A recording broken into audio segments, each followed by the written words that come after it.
साताऱ्यातील जिल्हा परिषद अध्यक्षाच्या निवडीवेळी राज्यातील मंत्र्यांमध्ये जो काही राडा झाला, या सगळ्या प्रकरणामध्ये आता राज्य सरकारने मोठी कारवाई केली आहे। एकनाथ शिंदे यांनी विधानसभेमध्ये व्यक्त केलेली नाराजी, साताऱ्यामध्ये लोकशाहीचा खून झालाय असं म्हणणं किंवा त्याला मुख्यमंत्र्यांनी दिलेलं उत्तर, चौकशीचं दिलेलं आश्वासन, उपसभापती नीलम गोरे यांनी विधान परिषदेमध्ये संबंधित पोलीस अधिकाऱ्यांच्या निलंबनाची दिलेले आदेश, त्यानंतर राम शिंदेंनी आदेशाला रोखणं, एक प्रकारे यावरून महाराष्ट्रामध्ये मोठं राजकीय वातावरण आपल्याला तापलेलं पाहायला मिळालेलं होतं। पण आता सगळ्या प्रकरणानंतर साताऱ्याचे पोलीस अधीक्षक तुषार दोशी यांच्यावरती कारवाई करण्यात आली आहे आणि ही कारवाई निलंबनाची नाही आहे, तर ही कारवाई चौकशी पूर्ण होईपर्यंत त्यांना सक्तीच्या रजेवरती पाठवण्यात आलंय। आता हे तुषार दोशी हेच अधिकारी आहेत ज्यांच्यावर यापूर्वी अनेक स्वरूपाचे आरोप झालेले आहेत आणि त्यांच्यावरती गृह खात्याला कारवाई सुद्धा करावी लागली आहे। त्यामुळे या प्रकरणामध्ये अपडेट नेमके काय आहे, एक त्यांच्यावरती सरकारला कारवाई का करावी लागते, तुषार दोशी नेमके कोण आहेत, त्यांच्याशी संबंधित असे अनेक कुठले वाद आहेत ज्यामुळे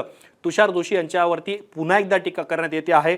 आणि सगळ्यात महत्त्वाचं म्हणजे साताऱ्यात शिवसेना विरुद्ध भारतीय जनता पार्टी या लढाईमध्ये किंवा या संघर्षामध्ये अधिकाऱ्यांचा बळी दिला जातोय का, अधिकाऱ्यांची अडचण केली जाते का, या सगळ्या प्रश्नांची उत्तरं मी तुम्हाला या व्हिडिओच्या माध्यमातून सांगणार आहे। नमस्कार, मी या ठिकाणी मुंबई तकमध्ये तुम्हा सर्वांचं स्वागत आहे। तर सगळ्यात पहिला मुद्दा, सरकारने कारवाई काय कारवाई केली, तर त्याच्यामध्ये साताऱ्याचे पोलीस अधीक्षक तुषार दोशी यांना सरकारने सक्तीच्या रजेवरती पाठवलेलं आहे।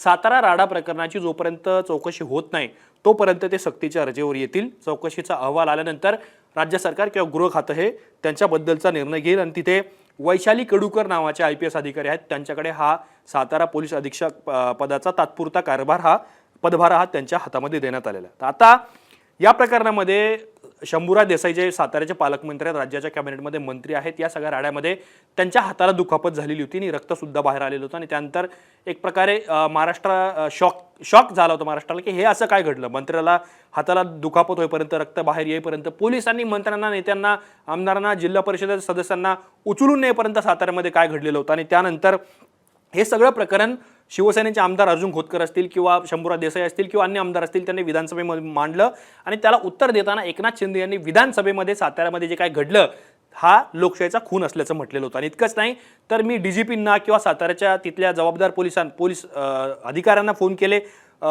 परंतु तरी सुद्धा तिथे काही कारवाई करण्यात आली नाही, कारण शिवसेनेच्या किंवा राष्ट्रवादीच्या जिल्हा परिषद सदस्यांना मतदान करण्यापासून मज्जाव करण्यात आल्याचा आरोप हा पोलिसांवरती एकनाथ शिंदे यांनी केलेलं होतं। त्यावेळेस मुख्यमंत्र्यांनी एका वाक्यात उत्तर दिलं की या सगळ्या प्रकरणाची सखोल चौकशी करण्यात येईल आणि जर काही आढळलं तर त्याच्यावरती कारवाई सुद्धा करण्यात येईल। नीलम गोरे या उपसभापती आहेत, आता त्यांचा कार्यकाळ सुद्धा संपलेला आहे। त्यांनी त्याच दिवशी विधान परिषदेमध्ये तिथल्या पोलीस अधिकाऱ्यांचं निलंबन करण्याचे आदेश दिलेले होते, ज्यानंतर काही काळाने सभापती राम शिंदे यांनी रोखले आणि त्यानंतर आता मुख्यमंत्री देवेंद्र फडणवीस यांनी या प्रकरणामध्ये कारवाई केलेली आहे।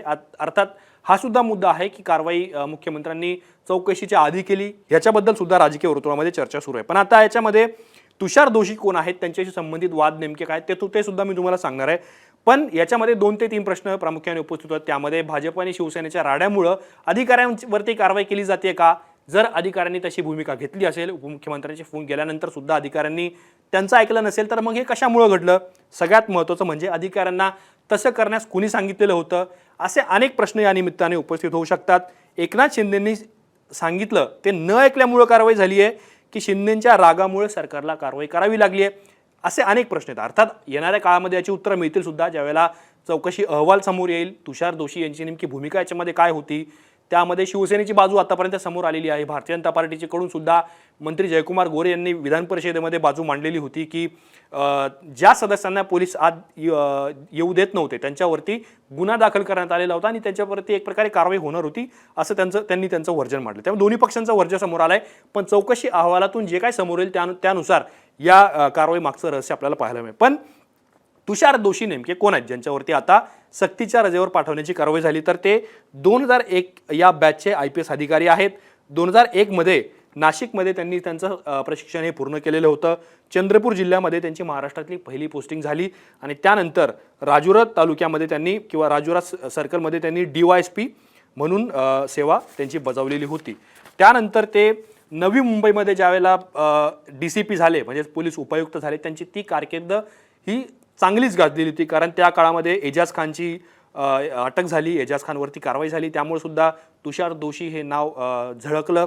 त्यानंतर अश्विनी बिद्रे हत्याकांडामध्ये सुद्धा तुषार दोषी यांच्या नावाची चर्चा झालेली होती. आता अश्विनी बिद्रे गोरे या पोलीस कर्मचारी होत्या आणि एक प्रकारे त्यांच्या हत्येनंतर काही पोलीस अधिकाऱ्यांवरती सुद्धा एक प्रकारे कारवाई करण्यात आलेली होती आणि एक प्रकारे पोलीस खात्यातलंच हे प्रकरण असल्यामुळे सुद्धा तुषार दोषी यांची चर्चा झालेली होती, उलटसुलट चर्चा. आणि सगळ्यात महत्त्वाचं म्हणजे आंतरवाली सराटीमध्ये मराठा आंदोलकांवरती झालेला लाठीचार्ज आणि त्यावेळी ते पोलीस अधीक्षक होते जालन्याचे. त्यानंतर सुद्धा त्यांची एक प्रकारे आपण डिमोशन म्हणूयात, त्यांची साताऱ्यामध्ये तातडीने तडकाफडकी बदली ही करण्यात आलेली होती. आणि मनोज जरांगे पाटील किंवा मराठा आंदोलनाशी संबंधित अनेक जे लोक आहेत त्यांचा अजून सुद्धा राग हा तुषार दोषी यांच्यावरती आहे एवढं सगळं प्रकरण घडल्यानंतर. आणि फलटणमध्ये महिला डॉक्टर आत्महत्या प्रकरणामध्ये सुद्धा शिवसेना ठाकरे गटाने तुषार दोषी म्हणजेच यांच्यावरती आरोप करण्यात केलेले होते त्या पक्षाने. त्यामुळं त्यांची जी कारकीर्द आहे ही नेहमीच वादग्रस्त किंवा एक प्रकारे राजकीय वर्तुळामध्ये चर्चेची राहिलेली आहे.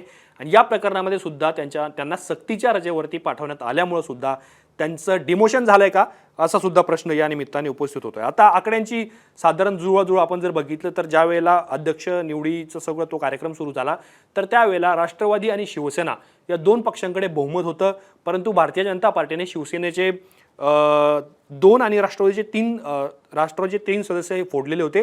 त्यामुळं भाजपने एक हाती सत्ता तिथं मिळवली. काही सदस्य गैरहजर सुद्धा राहिल्याचं आपल्याला तिथं पाहायला मिळालेलं होतं. म्हणजे राष्ट्रवादी आणि शिवसेना युतीचे 65 पैकी 35 झेडपी सदस्य तिथे होते. भाजप 27 जागांसोबत सगळ्यात मोठा पक्ष तिथे ठरलेला होता. बहुमतासाठी 33 जागांची गरज होती.